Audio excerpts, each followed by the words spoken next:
This, I thought, was the easiest eval of this whole group. I'm going to take us to Carson Beck out of Miami, a former Georgia guy, 6'4", 220.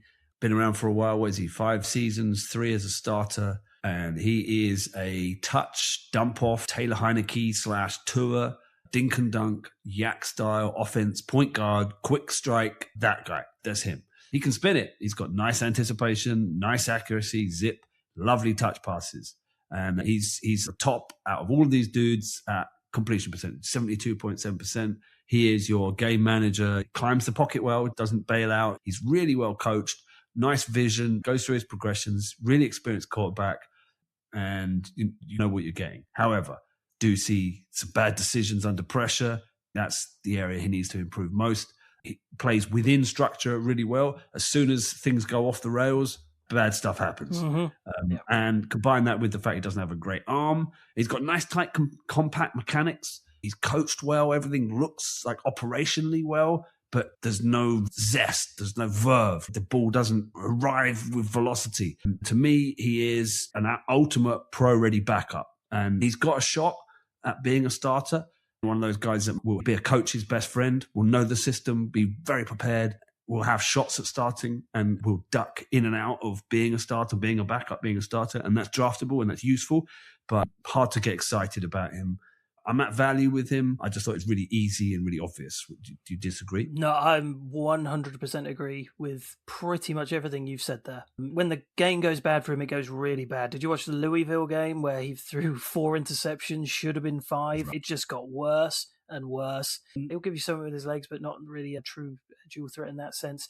I think he was a product of a very good Miami team. He got to a national championship, and he certainly had his plus points there. And you say the completion percentage was great at Georgia, 2-time national champion with Georgia. I think he's an absolute, real solid backup QB that could well get a few starts here and there. I certainly don't hate the guy, but I struggle to see what does he offer anybody else in the NFL really doesn't. Competency. He offers competency. Yeah, that's about it, isn't it? I think he's going to play in the preseason and look good, look efficient, and get some yaks, touchdowns and stuff. And you think, oh, maybe he can start. But then you're 3 scores down in the playoffs. He ain't going to come back and win the game. Yeah, he's not the guy you want to be in the foxhole with. Definitely right. Not. But joint most touchdowns in passes over 20 yards in this class. I had 13 of those. It's a shame with the arm because the arm was pretty decent, and then he had shoulder surgery in 2024, and it doesn't look like the arm's been the same since. It's not there. I'm also at value. I think you absolutely nailed that one. I think he is quite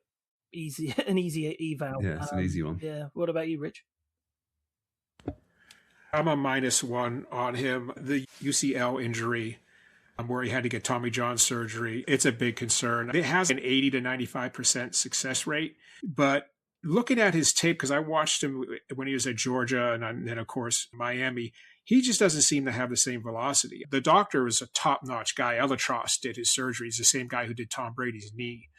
So it might be mental. It might be because when you have an injury like that, you could mentally not really want to test it the way you used to, not use the arm exactly the way you used to, because like at Georgia, he had the 8th best QB success rate for deep throws. When he went to Miami, he dropped down to 87th success rate for deep throws. So there's something going on there. I don't know if it's physical or mental. And honestly, guys, the NFL is moving really, really quick to the dual threat quarterback. Every year, there's more and more coming out and finding success in the NFL. I don't think he's very mobile at all. I see him as a good backup, somebody that can come in and win you a few games because he's got the size. His accuracy is really good if he's not under pressure. When he has time to throw, his accuracy is good. There's a question about his decision-making. He had 6 losses in his career, I believe, and I think 4 of them ended because of game-ending interceptions. There's definitely a question about his decision-making. Writing checks his arm can't cash, right? When you're known as having a big arm and then you have this surgery, guys with big arms are always trying to fit the ball somewhere where they probably shouldn't. I'm sure you guys remember Favre doing that all the time.